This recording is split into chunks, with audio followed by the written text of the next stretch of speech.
Well, hello and welcome to Work Cookie, our weekly gathering of IO's HR's recruiters and an actor, as we try to make this big, wonderful world of work just a little bit better.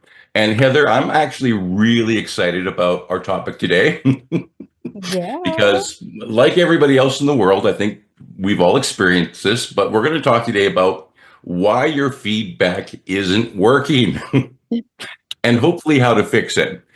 Because sometimes when people just aren't listening to me, they're just not listening to me. So Oh, help. help. Yes, if that is not so true. I know I picked this topic. I've worked at some places in the past that had just terrible feedback. You would only hear from your managers if you were doing something wrong. And then there really wasn't anything constructive and like action items to improve it. It was just, hey, you did this wrong, do better. And I would be left thinking, okay, well, like I want to do better. What should I do?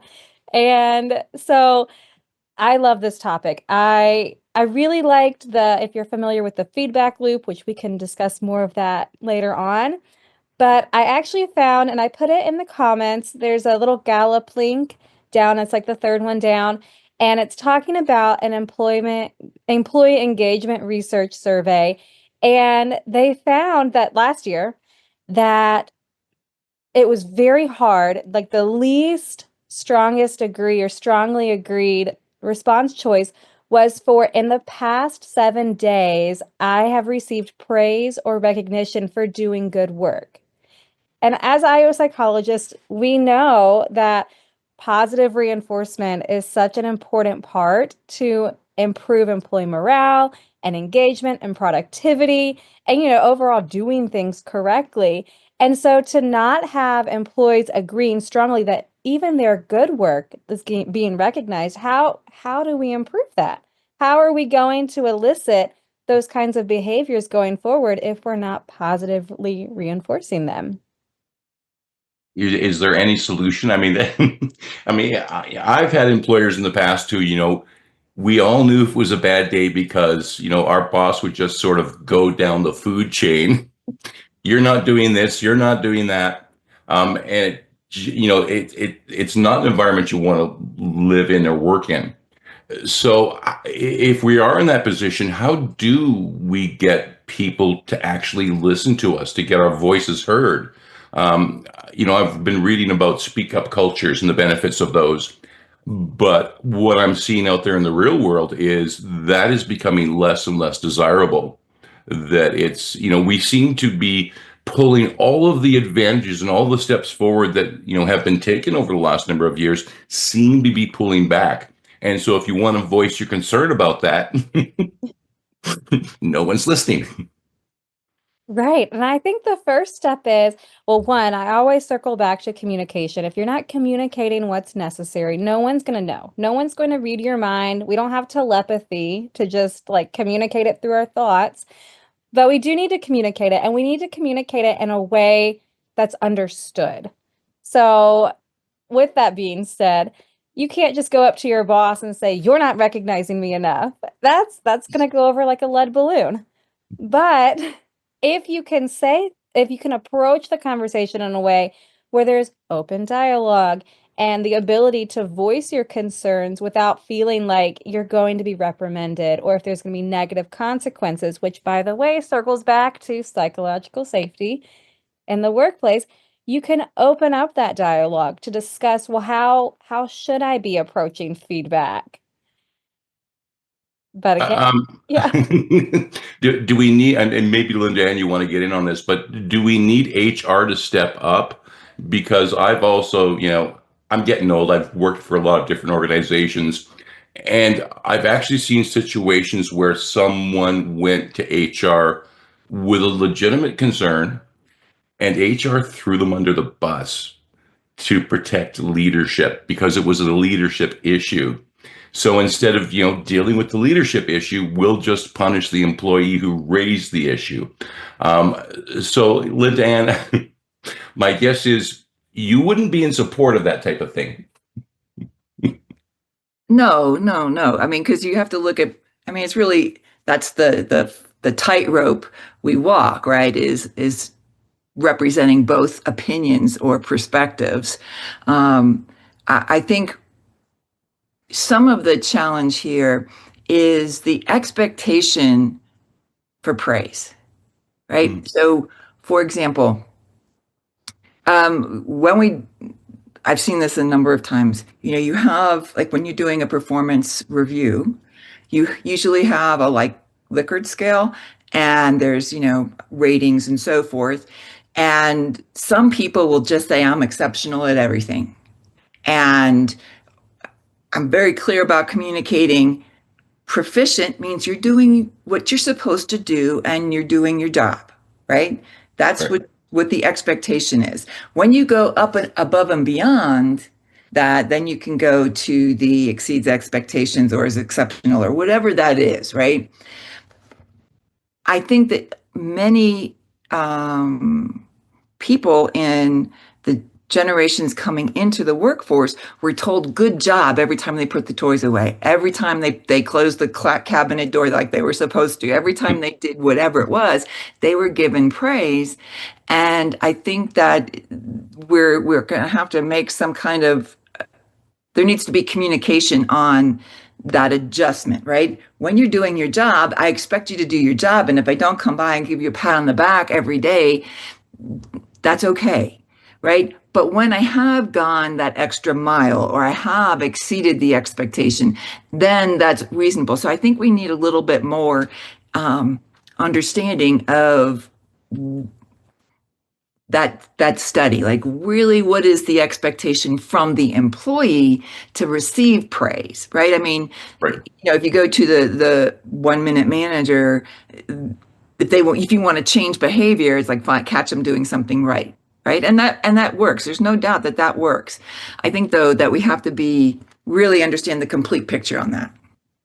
I'm going to ask you to comment on something, because as an instructor and dealing with students, if I needed to be critical, I had been taught to use the old Oreo system of you're doing great here, you need to work on this, but you're doing great here.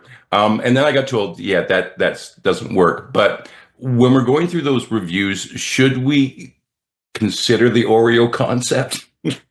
Probably not a scientific name, but should we balance praise with criticism, or is there a better way? I think balancing praise and constructive feedback is important. Whether you do it in the Oreo system or not, do you want them to hear it? Where do you want them to really pay attention?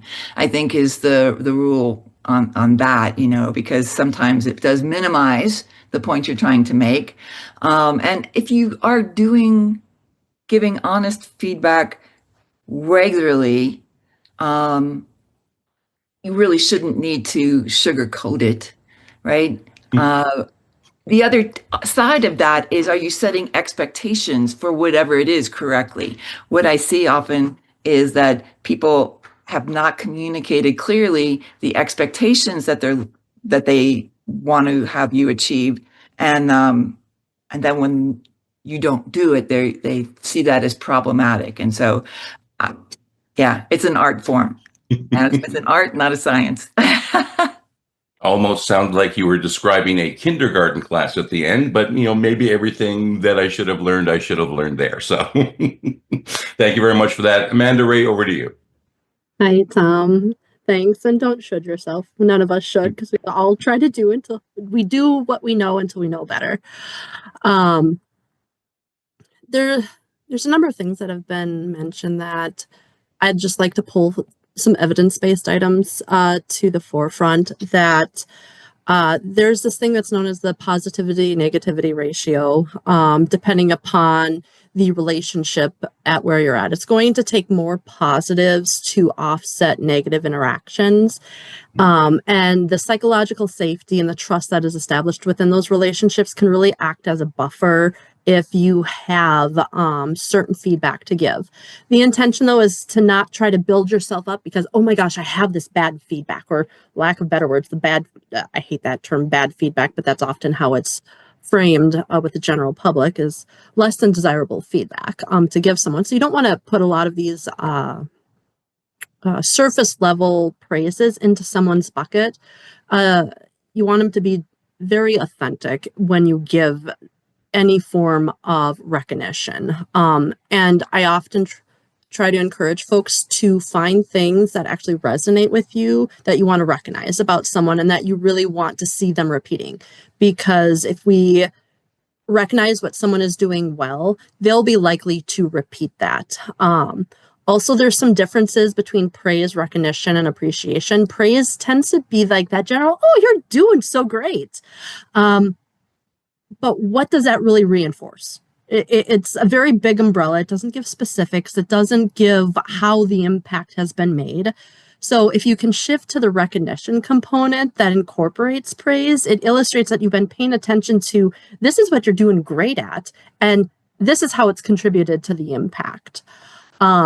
And what takes it a step beyond that is when you can appreciate what the person has done, which incorporates a certain element of the effort and you valuing them as a person and the effort that they've contributed. That's really where you'll get the heart and soul of the employee, of being able to acknowledge their humanity and recognize their humanity. And it doesn't have to be in these long-winded conversations. It can be really quick, like, hey, you really handled that conversation that I overheard with that employee really well. So you're reinforcing what it is that you're wanting to see them do. And you're really right on point about leaders being able to really be honed in on what their expectations are. I have a document to this side that I've worked with leaders for like over the last 10 years, decade. And there's been patterns that I've seen that has been emerged where leaders get in their own way. And often one of the biggest things is, have they really clearly defined what their own expectations are, and have they assumption checked those expectations? So have you operationalized those expectations to be able to give feedback on those expectations in such a way that you and your direct report have a very clear understanding between what is the benchmarker and what is not, in order to help correct them in such a way that is beneficial for yourself, the organization, and the employee. Yeah, and that feedback sandwich, I try to encourage folks not to use, because if you hear, let's say, hey, I love this, you really did this really poorly, and I don't like that, or I like this. We have this negativity bias that we are just naturally built with, and it's meant to keep us safe. So a safety response is to hone in on, ooh, what made me feel not safe? And what made me feel not safe was that feedback. So what can I do in order to circumvent not feeling safe with that feedback? That's what's going to be heard. That's what's going to be focused on and fixated on. The positives that are on either side, the crunchy cookie, those are going to crumble away. They're going to go away. So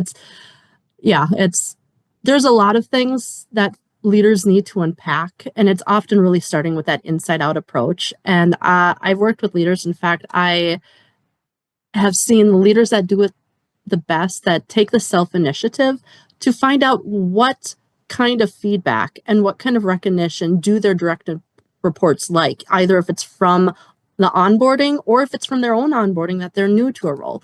So if they have that ability to kind of just integrate that into their natural process, you're going to be leagues above the rest from the get-go, because you're at least building your own awareness, because not everybody likes the same thing. Let me hone in on your experience a little bit, because we're kind of right now talking about, sort of you with your direct supervisor and, getting your word out. But I've been in those situations where communication was very strictly controlled. And so I could express myself to my supervisor, but they didn't actually want the C-suite, executives to know what was going on. It was like, we don't take any issues to them. It's just, we say how wonderful we're doing. But then I'm the guy who ends up sitting with the executives and them going, how come I never heard about this? That's Stumps a you. it's a loaded question. It's a loaded question, and it's really based on the culture and the organization, and how much ownership does the organization themselves take in these systems and norms and mores that they've created that either hinder that sort of open, transparent feedback, or have they created systems and a culture that amplify folks being able to show up as humans? Because that's the one thing that we can guarantee: we're all flawed, and we bring that with us everywhere. So are you showing up in such a way that allows your workforce to indicate, hey, I messed up, but I learned from it? And so are you punishing the folks that have made a mistake because punishment doesn't work? Or are you looking at it, hey, this is an opportunity for you to learn? And have you created systems and mores and cultures and norms and values that are in place to really help you focus in on what is it? Thank you. Kate's got a great image in the chat about the iceberg of ignorance that kind of gets to this point of what do you know and what do you not know, at the true definition of ignorance, of what do you not know and what do you know, and do you understand what you don't know? Can you acknowledge what you don't know? So there's, yeah. Well, if anything, it's a clear indication that we all need an IO psychologist in our back pocket. Thank you very much. Lee, let's go over to you. You know, I mean, it's an interesting topic anyway, and it's one that, I think it's been talked about a lot, but not very deeply. And, outside of us anyway, because we talk about everything deeply. But, I've seen, one of the organizations I worked with, they had that thing where you had that middle management kind of dam on information. Well, at some point, the president realized that he wasn't hearing everything. And so he would walk right around his middle managers and come to someone like me, which was very uncomfortable because he would, and on top of that, he would normally do it in the bathroom, which was really weird. But I guess trying to catch you vulnerable or something, I don't know. But so that was a shock for one thing. But you figure that out really quick, and then it's like, okay, so I can't lie to the guy. I don't want to throw my boss under the bus, so I'm on a tightrope. So I had to tell, as vanilla a truth as I could, and then immediately go to my boss and go, hey, look, this happened. Because he used to do that to the middle managers. He would do similar things to them, and then I guess at some point he realized he still wasn't getting everything, and so he went around them and went to people like me, and I was like, oh boy, here we go.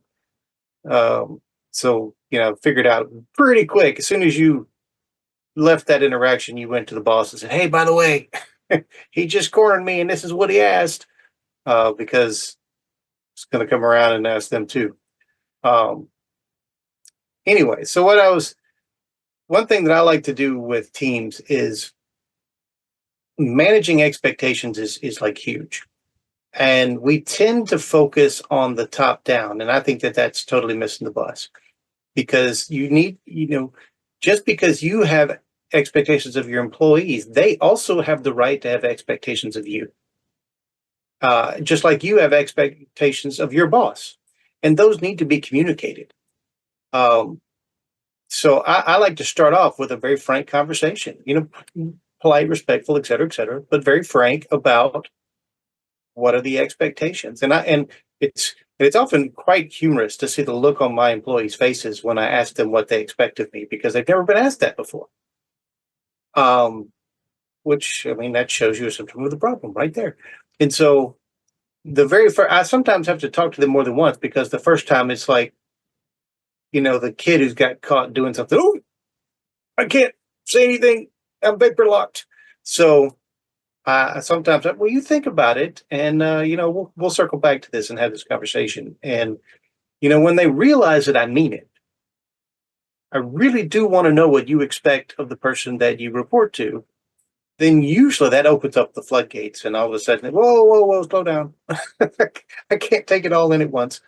But then I also like to have that conversation with my boss, which is also kind of fun to look at the look on their faces when you go, I would like to talk about what, my expectations of this, relationship.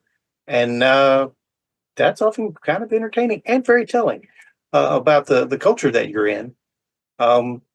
Because there every interaction, every relationship has expectations on both sides. And when those expectations are not met, there's conflict. To some level, there's conflict. And we talk about conflict resolution. Well, how about we just avoid the conflict? How about we just start off, put our cards on the table, and let's talk through this. And I find that if you can successfully do that, I mean, you can actually, on a micro scale, change the entire culture just by making that work. When people start going, "Hey, wait a minute, what's going on over there?" And it's like a light in a dark room. Hey, something's happening over there. And I've had people come to me and say, "Hey, look, you had this team that was not working. What's going on now? You guys are like, killing it." And they ask questions, and I'm, well, I mean, it's pretty cool. I just listen to my people, and they're like, "What?" And it's actually really, really effective. Also, don't hold your feedback for a once a year review. Hey, that thing you did 9 months ago? Like, dude, I don't remember what I had for lunch yesterday. I mean, come on. And do it continually and keep notes. Both of you keep notes on, because, we did the annual review in the Navy, and Lord knows my boss might have 1,000 people. He have no idea what I'm doing. So I have to tell him. And sometimes you have to remind your supervisor that you did something really, really cool that's been overshadowed by events at some point, and you need to let them know that. So, and on the other side of that, you need to keep, especially the good points, you need to keep notes on what you've talked to your employees about. And if there's an improvement plan, write it down. Both of you review it and agree to it. It doesn't have to be punitive. I mean, and in fact, we'd like to prevent it being punitive. We'd like to get there before then and go, "Hey, look, you could use some work in this area. Give me your ideas on what we can do to make this better. Is there training that you need? Is there somebody that you can work with? You tell me, and then let's talk through it." In fact, I had that conversation with someone recently because he was getting bored. Well, we can't have that.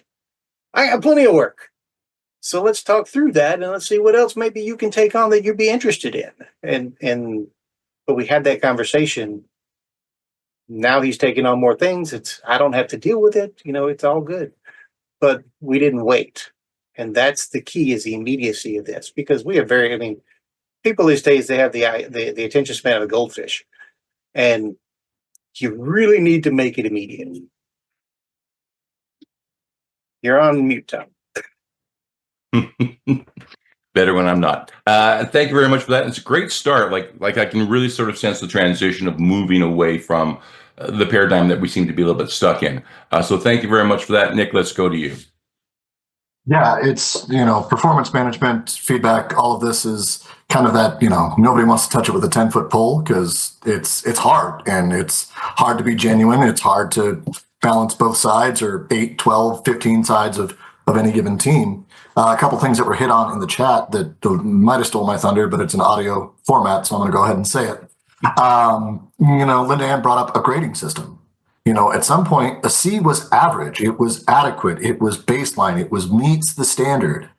And then we got into this high performance culture, and now all of a sudden C's aren't good enough anymore. They're passing, but do we just want to be passing? And I understand a desire to be a high performing organization and get those high performing people, but not everybody's there. And I know we probably have a bias towards that high performance because we're looking for succession planning and, optimize and all of that. But at some point, can everybody just relax their shoulders, unclench their jaw, and go, good enough is good enough? Can we improve from there? Absolutely. But it's a matter of, are you taking a week-long view, a month-long view, the quarterly view, or the 5-year view, to really where you can look and see where those standards are. To Lee's point that, it is a longer game, and you do have to set those expectations. I know, being in a restaurant, I get really frustrated with my staff when they're not holding up to the performance standards when we're busiest, because their mistakes then have the greatest impact. And so our performance review is, hey, you did that wrong, or can you stop doing that? trying to change the culture to, hey, great job with this table, trying to find those balance points. But it really is that sort of recency bias, that negative bias. You see it when it's worse. And if you don't take note of it, you don't see the pattern of the good things that are happening outside of the rush, the person who is quickly cleaning up their station after the end of the day and moving on. And just that compliment sandwich, which goes by other terms in other circles. I was once told in a communication course, everything you say before the word but doesn't matter. And so as soon as people hear that, they're going to shut down. And it can be a simple substitution as, what if we put the word and in there? Parenting. I love you so much. And it's really frustrating when you don't, close the cabinet or do whatever you're supposed to do. But all of a sudden you're not hijacking that brain wiring to go, oh, there's a problem here. What do I do now? So there's a lot of, subtle communication things that aren't going to be solved in one conversation. It has to be kind of a full-on philosophy for the individual, for management, and for an organization as a whole. I think the restaurant world is a great little laboratory for stuff we talk about. And you not only get feedback from your servers, but you get lots of feedback from customers. They're more than happy to give you feedback. And sometimes it's legitimate feedback and you go, great idea, we can improve the system. But a lot of that feedback is just people who have had a bad day and want to yell and scream at somebody. So as someone in your position who's got to weed through all of those comments and feedback, how do you funnel it so you're dealing with the real legitimate concerns, and do you need to pacify those other concerns? Everybody goes back to the customer's always right, and they forget the back half of, in matters of taste. And I've worked in restaurants. Usually we tell the customer they're right all the time, but 90% of the time they're not. And I think there's a lot of, when you have that level of volume of feedback, I have people who think they're really, really great and are constantly complaining to me about the level of tips that they get. Well, at some point when you have a large enough sample, what's the common denominator? Was it a bad day by you, or are you missing something? And, giving feedback also assumes that it's received well. It's on management to put that out there and be as clear as they can. But at some point, if somebody is completely delusional or their ego has them so protected from any facet of reality, they're never going to see the link between what they're doing and what they're receiving. So drawing that causal link, I had a situation the other night where somebody came in and it was, this party I was supposed to take didn't get as much, food or beverage or whatever as I thought they would. But I kind of broke it down for them. And I'm like, with your tips and your hourly, you still walk with about $35 an hour, and you're telling me that's not worth your time? What are your expectations? And so I think that's where it goes back to Lee's point of, what do we set as reasonable? What is the standard? What is when the fire is not burning, what are we really looking for? And then we can obviously adjust for, when is it high stress? And if you can document and keep that and see the pattern instead of just the incidents, you'll probably be far better off in my industry. And I would assume that would translate to many, many more. Thank you very much for that. And thanks everyone for tuning in. We're talking to you about why your feedback isn't working and how we're going to fix it. Dr. Matt, let's go to you because I'm sure you got a fix for us. Thanks, Tom. I'll try. I'll at least contribute a few thoughts here, and glad that I can be a part of the episode again. So much of what has already been shared and said really is that's what's ringing true. We all know feedback is not a one-time event. It's a relationship. And that feedback fails, or it misses its full capacity when it's treated as a performance audit instead of an ongoing dialogue or an ongoing learning relationship. And a couple of people have already talked about leaders needing to build that psychological safety and that credibility before that feedback can truly land. If I just come in as somebody and you don't really know who I am, there's an element of missing psychological safety or credibility. Anything I say may land, but I also could just take a handful of pasta, throw it against the wall and see what sticks and probably get the same kind of results. It's when that credibility and that trust, that safety is built, that when I share something with you or when you share something with me, it lands. or has a better chance to land. Feedback, the other thing with feedback, it's not received or communicated in a vacuum. It's not just something that it is limited to that 45-minute one-on-one conversation. Hopefully that's happening weekly or biweekly, not semi-annually or annually. If that's the only time that you're doing your check-ins, that right there is a feedback of a system issue or system challenge you may want to reconsider.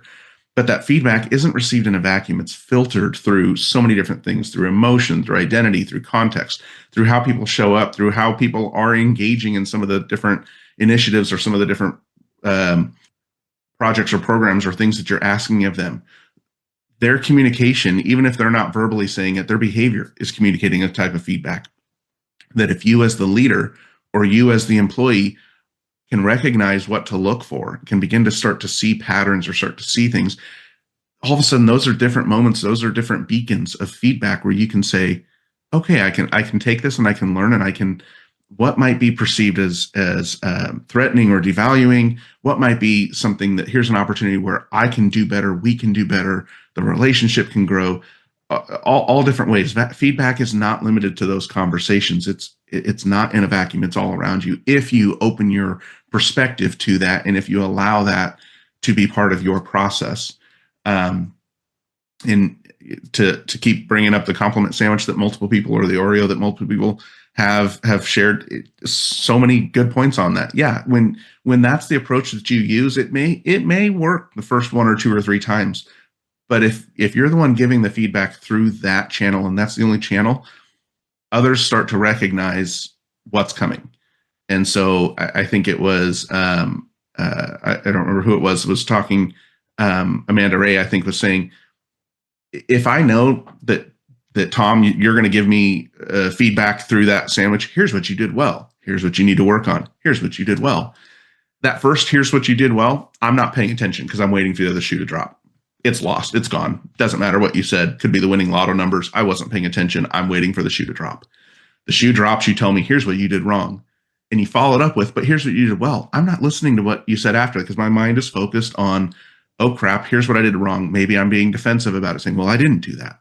Or maybe I'm being a little self-critical, saying, oh my gosh, I can't believe I messed that one up. Point being, the model, that model for feedback sounds nice in theory, but in reality, it may land well 1 or 2 times, but it's not going to be an effective long-term strategy. And to keep myself from going on a full rant and want to share I see a couple other hands going up. The thing that comes to mind with feedback is a 2x2 visual that I've used before, where you have leaders and employees, then you have giving feedback and receiving feedback. And there's all sorts of different ways that when you talk about feedback and where some of the missteps or where some of the challenges are, it can fall into any one of those boxes. We talk a lot about, hey, leaders, here's how you deliver feedback better. But there's also an element of, here's how you listen to your people. Here's how that feedback looks. And Lee, you had a great example, minus the bathroom bit. That was a little odd. And that reminded me of the insurance commercial, when the bathroom door, the one, don't be your parents, when the bathroom door closes, the conversation stops. I think that's critical to your example that you gave, Lee. But what you talked about was when you, as a leader, Lee, when you were reaching out to your people saying, what is your expectation of me? That's seeking feedback. That's building that credibility. That's building that trust, that safety, that culture that is primed for a healthy and effective relationship, for that feedback and for the process and the performance to really thrive. And so when you look at that 2x2, if whether you're the employee giving feedback or the employee receiving feedback, here are some things that you can do. If you're the leader, here's if you're giving feedback or if you're receiving feedback, here are things you can do. Really, I mean, who doesn't love a good 2x2 for that reason? But to be able to visualize it and say, here are some what I consider to be really basic foundational pieces that are often overlooked. We try to complicate something that at the end of the day, doesn't have to be complicated. And if we can provide that, back that up with evidence-based information and research and resources to say, here's why this does work, then there's a better opportunity that it can land effectively.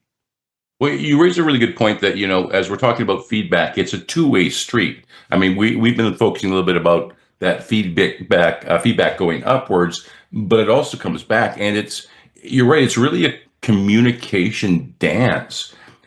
But how do we learn that dance? Because we don't seem to get taught it in business school.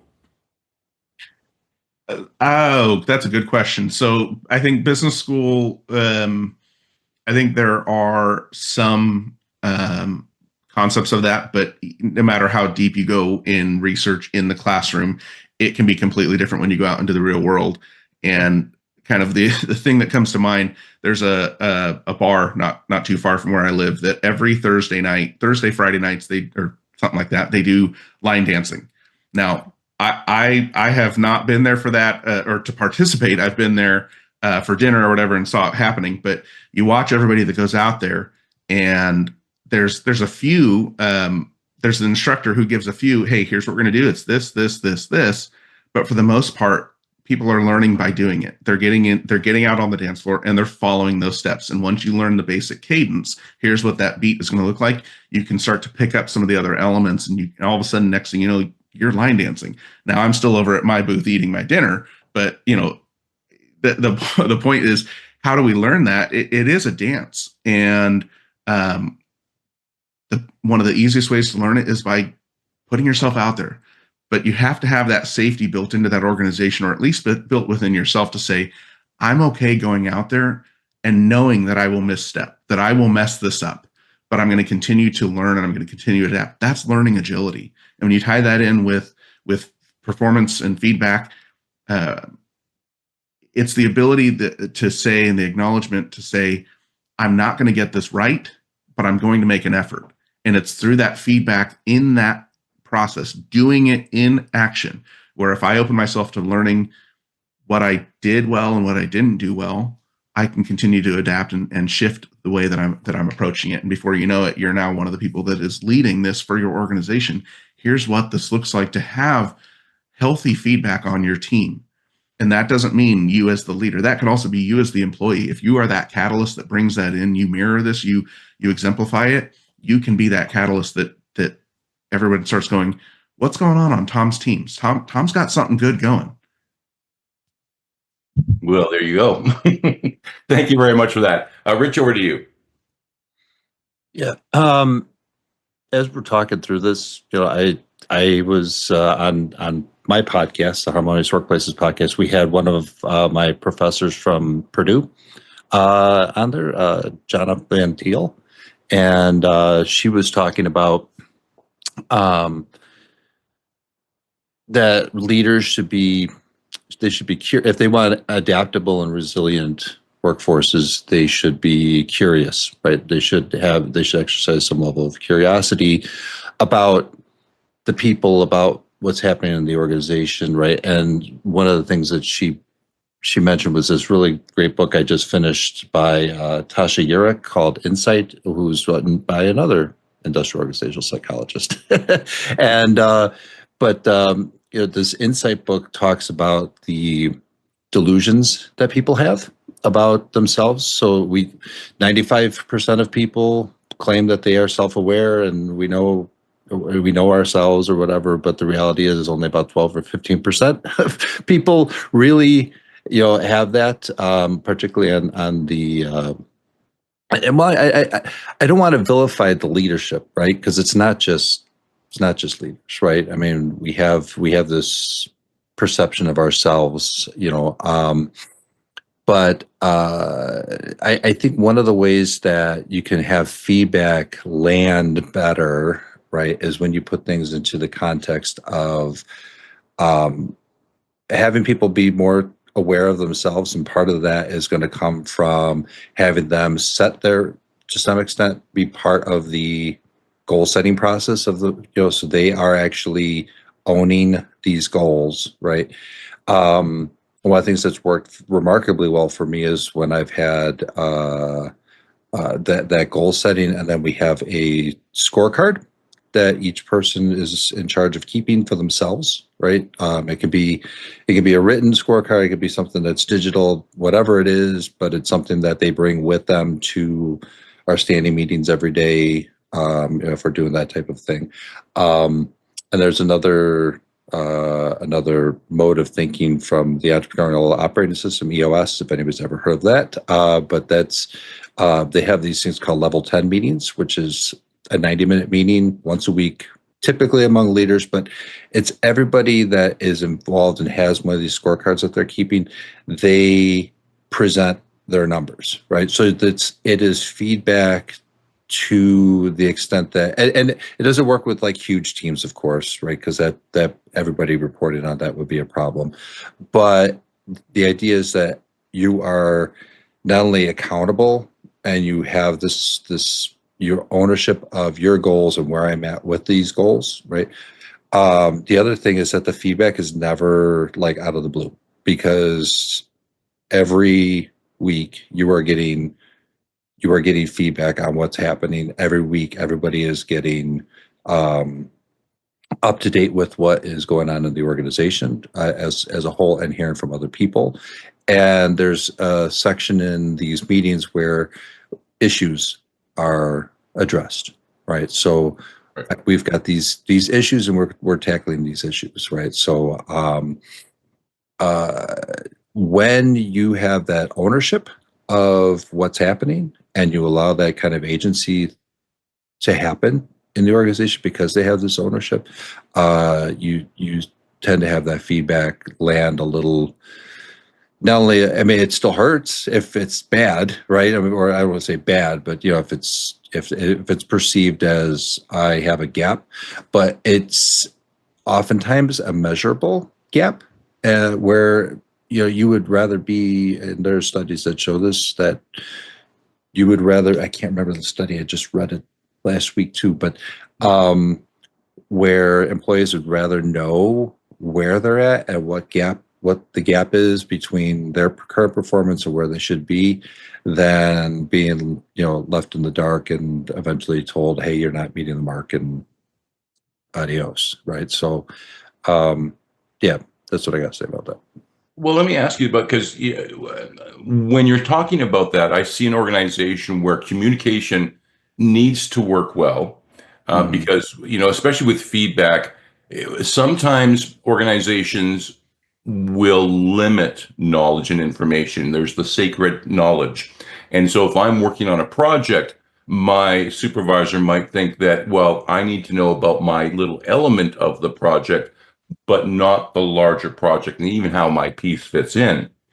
But then that can set up a situation where I could be getting, negative feedback on something I know nothing about, because it's a part of the larger picture. So as you describe an organization working in that way, does that element of communication where we need to share more information on the larger picture is beneficial?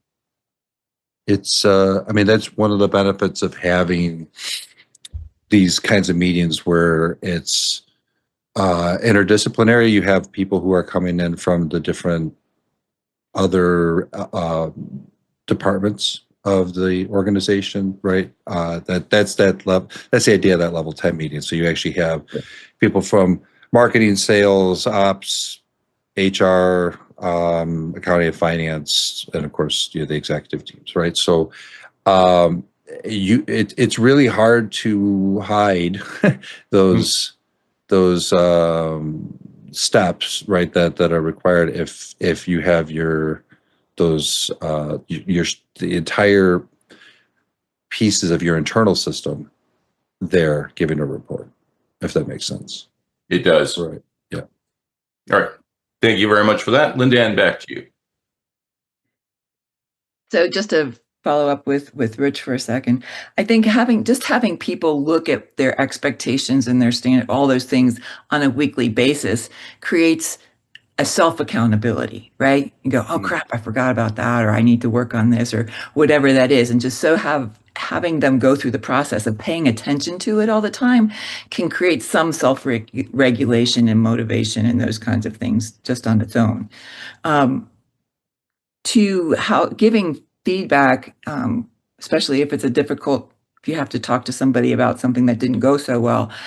One of the things that has worked for me is often if I call someone in to talk to them, I ask them the question first about, so it's my understanding XYZ, whatever. Can you tell me more about that situation, how you handled it, what happened, all of those kinds of things? Because often when it becomes something that we're aware of, that we need to address, we don't always have the whole picture, at least from their perspective. And so it's really important to give them that opportunity, because often you go, oh, okay, that makes more sense to me now. And the other thing too is when they start talking about it, you might become aware of something that you weren't aware of at all, that is something that needs to be addressed. So it can really be helpful in taking, in giving the environment of, I want to understand first, and then let's talk about whatever it is. And that can take some of that sting out of it, because they feel like they're being heard up front. Right. And so then you can look at, okay, and if they bring up something, so during that explanation, you can always go to, okay, tell me more about the reason for making this decision, and drilling down a little bit. Then at the end, you can say something like, well, in the future, when this happens, this is how I would like you to handle that kind of a situation, and give them the path for not making the same decisions, right? That decision process, or what you're really looking for in order for them to be successful. So that's something that's really helpful to me. The other thing is I'll frequently end a conversation with, and what do you need from me, as far as what do you want me to do more, better, different, or not at all? And then I say that frequently, and it's like, yeah, well, this isn't really working for me, whatever. But every time, or many times, I'll end the conversation with that, to always open the door for, what do you need from me? Thank you very much for that. Alexander, let's go to you. That was really great points from LindaAnn right there on kind of that hard coaching part. Going to the feedback part, though, it's reminding me more of relationships that we have with people, maybe intimate partners. We don't schedule usually, like, in 6 months, we're going to give a feedback session to each other on stuff. It's kind of weird, honestly. And so I kind of think of this as, we need to be natural in this and not make it unnatural. Like, feedback is genuinely an ongoing, flowing process. And you should be able to have comfort with the other people in your relationships at work to give and receive feedback. And that should be something that's ongoing. When you're talking about something like LindaAnn has just done, maybe it's, hey, I want to recircle this and come back to it. I'm going to be thinking about how I want to approach that. Can you be thinking about why you performed in this certain way or did whatever? I think you can set it up that way and still have those quote unquote sessions, but mostly feedback is a pretty natural ongoing process to me. But that's just how I treat feedback personally. I like that approach, actually. But Alexander, if you don't mind me asking you, are there any organizations out there who are getting this right that we can sort of hold up as an example of an organization that we would recognize, a brand name that's really handling feedback both up and down in a way that we should all be looking at? I don't know of one, no. No, neither do I. But I thought I'd ask you. You might, and I'll put that out to the rest of the panel. Thank you very much, Alexander. Amanda Ray, back to you. Thanks, Tom. I just want to kind of pull together something that a couple folks have said related to how to go about learning. And so the insight resources that Rich has shared, and kind of amplify some of the items that Linda has talked about.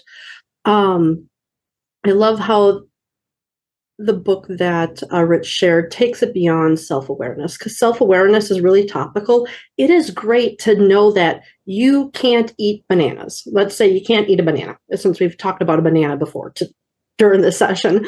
But do you have the insight not to eat it? Having self-awareness gives you the knowledge, but do you do something with that? Insight takes it a step further into an actionable area. So if you go, okay, I'm going to choose not to eat this because it has a banana in it, versus, oh, I'm going to have an anaphylactic reaction, therefore I have my EpiPen with me, I'm going to make the choice to eat it. So kind of just, yeah, I know, very extreme example, but kind of really differentiating between self-awareness of, hey, versus I really do understand myself and comprehend myself at a much different level. And the how of providing feedback really depends on how do you deliver it. The what is less meaningful than the how. Our paraverbals are nonverbals. Are you conveying it in a way that respects the individual's humanity? Are you recognizing their humanity? In a study that was done eons ago, they looked at parabens, I believe it's parabens, a rule of how much does the spoken word mean when emotions are high. I think we all could say that in feedback that we get that's less than comfortable, our emotions are going to be a little bit higher. We're going to be a little bit dysregulated because we're going to be a little bit distressed about it at some level. So therefore, the what matters less than the how. Are you conveying it with compassion? Are you conveying it with empathy? And are you also validating their perspective? So LindaAnn was talking about the need to understand the other perspective. I often think of a lighthouse lens that sends out the rays of light from the light that is contained. Not one of those lights would any of us ever say is wrong. They're just a different perspective to the light bulb that's within the center. So do you have the vulnerability and the humility to acknowledge that someone else's experience is different than your own and that there's validity to that? If you don't have that within your stance yet, you're getting in your way. You're not going to be able to see the legitimacy in the feedback that's being provided. And in learning the how of how to actually go about doing this, there's this item that's out there that's a 70-20-10 rule. A lot of folks call it from learning and development, but I often amplify it more of a guideline. 10% of it's structured learning. Everything else is what we're doing here. Conversations, the social component, and then it's on the job, that experience. Are you actually doing something to try to put this thing into action? So there's a really great book out there on micro habits. And these micro habits allow you to start building 1% every day. We're not going to become good to great overnight. So are you building the foundation? Because if you even do 0.5% in a year, you're 150% better than where you were at the beginning of the year. So what can you do in order to help you get to where it is you want to be in small baby steps? I do a lot of habit coaching within my personal circles. So it's cool to watch people actually have those recognitions of, oh, that really resonated with someone just because of how I reframed what I said versus how it doesn't.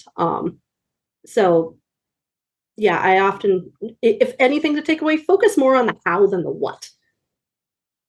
Let me ask you this, though, Amanda Ray, because you mentioned emotions, Yeah. and as a director, one of the things I do is I take a script and I break it down emotionally because I want to have the biggest effect on my audience as possible.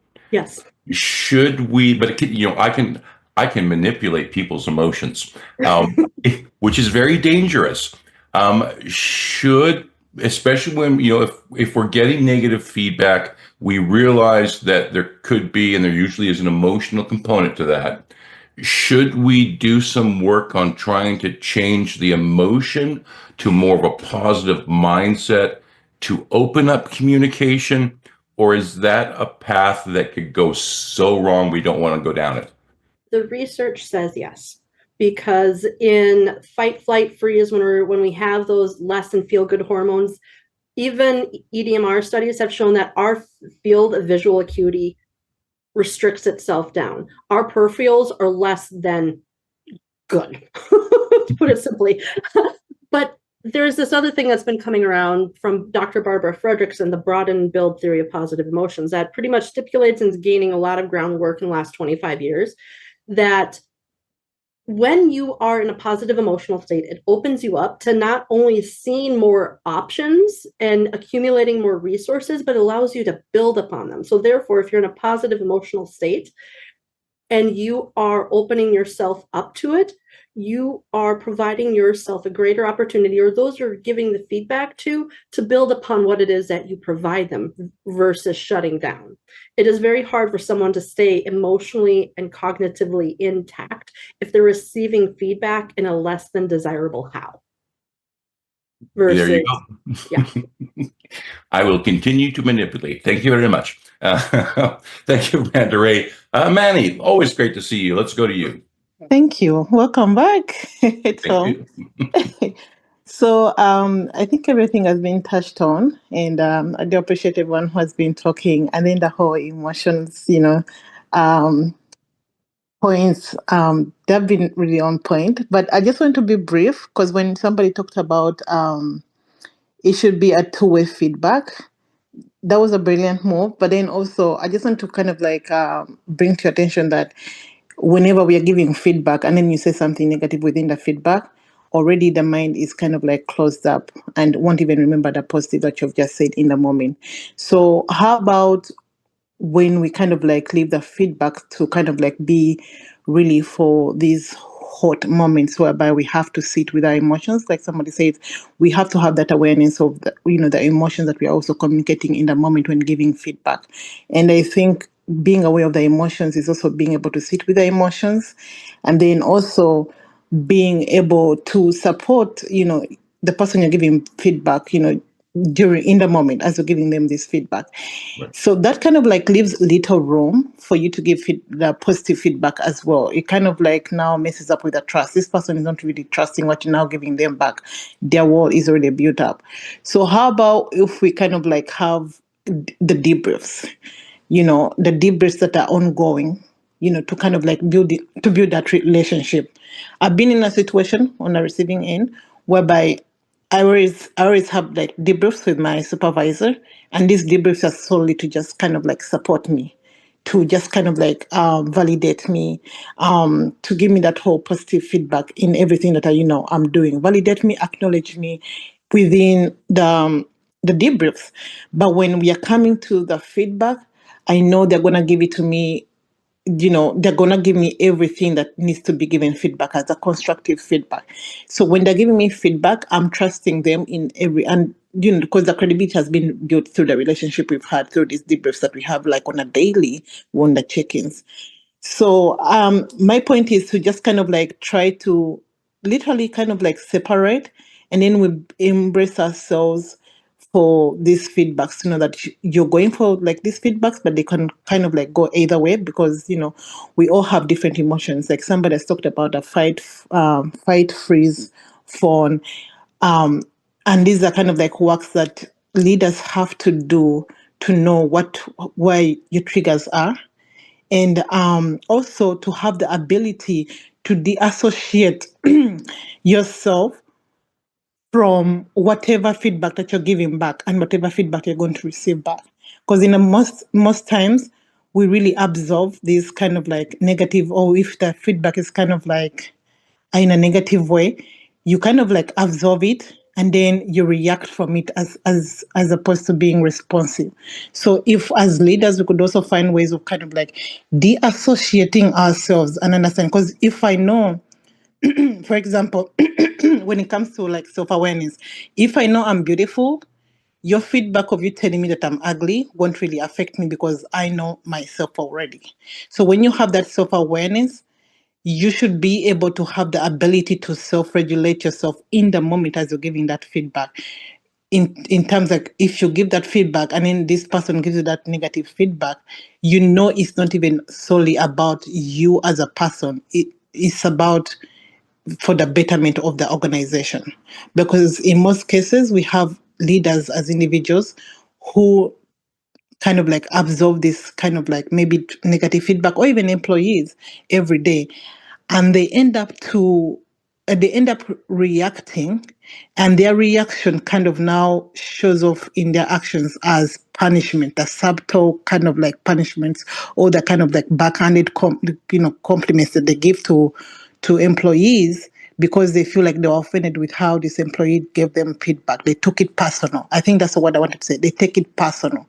So one, we kind of like need to separate these things in the moment in terms of how we give this feedback. And then two, just having the self-awareness, like somebody talked about, when you're sitting with these emotions as you're giving feedback, how do you recognize the emotions and how do you sit with these emotions?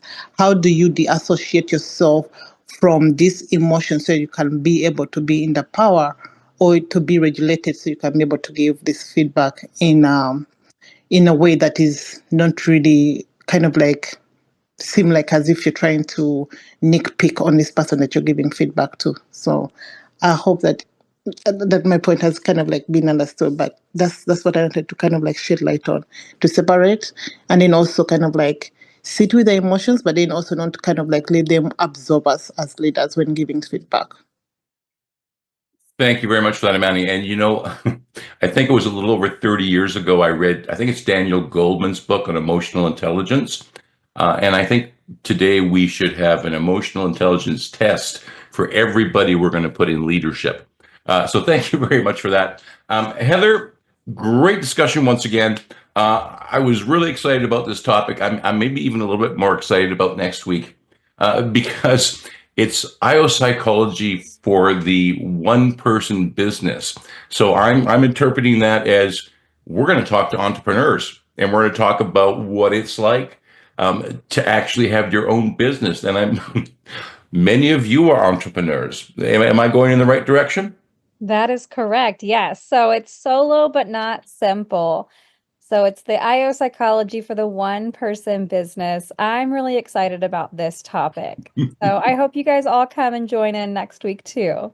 I think every student who's studying IO psychology, I think their instructors need to make them to listen to this one or even get involved. It would be great to have students on there and just let them know what's coming down the pipe. So Of course. thank you very much for that. And Lee, the mixer is still going well? Yep, pretty much like clockwork every Thursday evening. So if you're not doing something later today, jump on and enjoy Lee and that group. So thank you everyone for contributing today.